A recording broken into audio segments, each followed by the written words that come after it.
32 Summer Tokyo Olympic Games 2020 da saruk yariba Indian team khanbada yabraklaba Manipur gi sanaroi manga da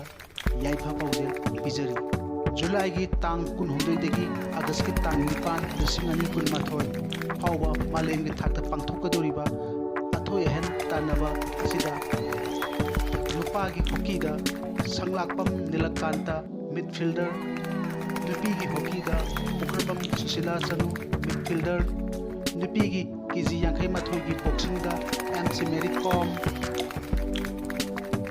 nupi gi under 48 kg gi judo da Limabam Susila Devi nupi gi 51 kg weightlifting da Saikhom Merabai Chanu masana sing asida saruk yaduna malengi sanori singa athohen tanagadori langlaba thon mitsaka pakhak poiraba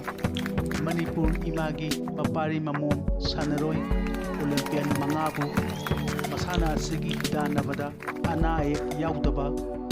langam tiral pairak pangamba oinaba luangsa khudolgi maikei degi yaiba pauzer tamjari mapu all the best